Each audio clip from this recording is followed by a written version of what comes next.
Kai vidinių konfliktų specialistė dažnai susiduriu su motyvacijos trūkumu. Kai klientai ateina ir sako, norėčiau pasiekti X rezultatą, bet trūksta motyvacijos. Paprastumo dėlį įsivaizduokit, kad motyvacija yra kaip raumuo. Jeigu nestiprinu, nemankštinu, neįdarbinu, tas raumuo jis kaip ir bus, bet tarsi miręs.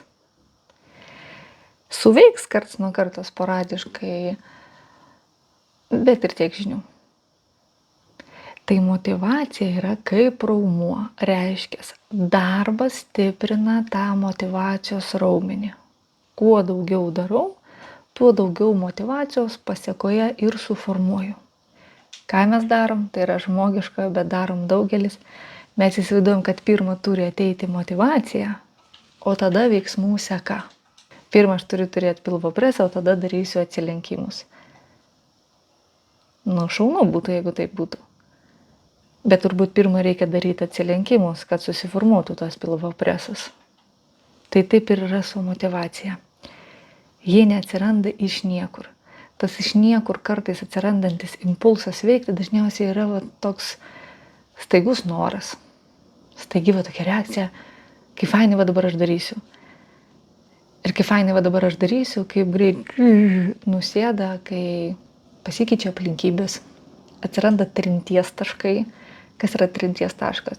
Tai yra veiksniai, aplinkybės, sąlygos ir žmonės tavo rutinoje, tavo gyvenime, kurie tau pasunkina to raumens treniravimą.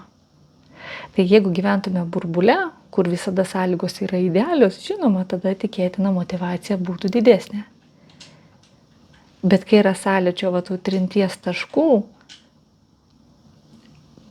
raumenį mankštinti yra sudėtingiau.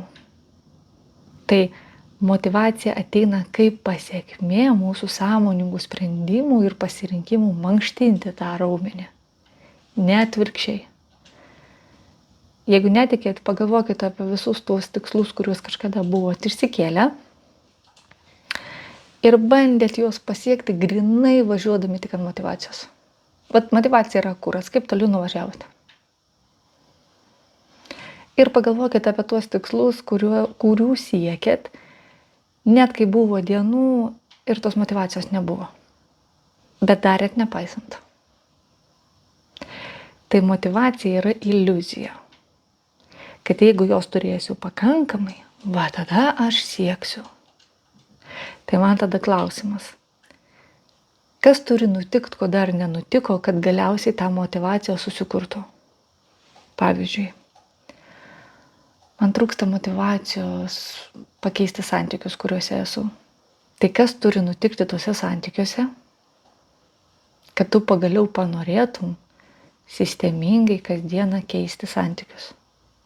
O jeigu apsuksim iš kitos pusės, jei tu sistemingai kasdieną keiti tuos santykius ir po truputį matai rezultatą, savo veiksmuose matai prasmę, ar motyvacija keisti santykius išliks? Ar sustiprės, padidės? Ir kuris variantas tikėtina tave prives prie kažkokio apčiuopiamo rezultato?